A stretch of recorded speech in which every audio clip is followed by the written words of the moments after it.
That's so amazing, GM. Maganda yung gano'n. Maganda yung gano'n. Pag kasi naano ka na sa mga bagay-bagay. Tignan mo yung mga mga mayayaman. Bumibili sila ng mga luxury bags. Tapos hindi din naman nila nagagamit.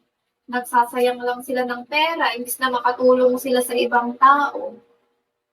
Diba? I know it's not their responsibility naman to give sa mga mahihirap, sa mga less fortunate.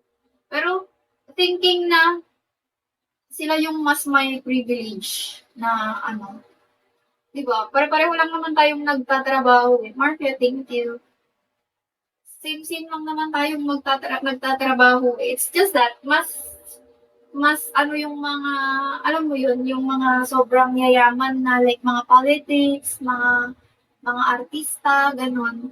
Compared sa mga farmers like us, ganun. Parang kahit gano'ng kahirap ng trabaho as a farmer, yung kinikita, kulang na kulang. Tapos sa mga artista, yung mga simpleng lang nila, bayad lahat ng galaw nila, ganun. Pati sa politics, minsan kahit wala silang magawa, bayad sila, ganun. So, since sila ang mas maraming blessings, though hindi ko alam kung blessings ba yun, or nag-take advantage sila or something sa mga mahihirap. Why not sila yung mag-help? Look at you, GN. Akala mo ba, GN, lang, yung pag-help mo dito sa Bigo, parang lang siya, parang trip-trip mo lang siya, hindi. Para sa mga host, malaking sa kanila yun. Malaking tulong sa kanila yun. Kasi pag wala yung mga nag-help sa mga host, ang pag-host nila, hindi sila matatawag na host. Ay, host lang sila, but not earning anything. Or, basta ganun, nagigets mo ba yung point ko, GM? Nagigets mo ba yung point ko? Ganun. If feeling mo parang, maliit na bagay lang siya, ganun. Ang laki talaga ng impact niyo sa mga host. Especially pag hindi lang help yung kaya ng ibigay. Yung mabait din kayo, ganun. Down to earth.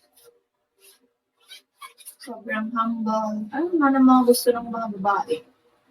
Ayoko sa mayabang kayo. Buti na lang yung walang sinasabi pero nakakapag-prove sa sarili niya like you. Wala kang sinasabi to brag about yourself.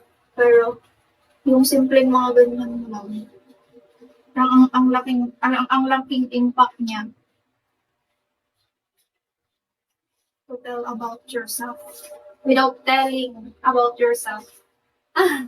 To tell about yourself without telling about yourself. Diba? Kasi minsan ang mga host, they are not just after the gifts. They are also after the relationship. I mean, hindi siya totally relationship na mag-jowa-jowa, ganun ha.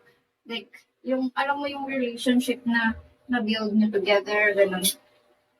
The good memories, yung mga happy thoughts. Basta yung mga ganun, hindi ko ma-explain naman yung sarili ko kasi. Pero, ganun siya. Hindi ko mag-explain na akong sarili pag hindi ko naman masabing nonchalant ako. Pero, hindi talaga ako winter. Palaging nagda-dust yung laptop ko. So, pag dapat yung niya, merong lagayan. Fire dragon. Ay, merong lagayan. Merong takip. Yung sa keyboard niya.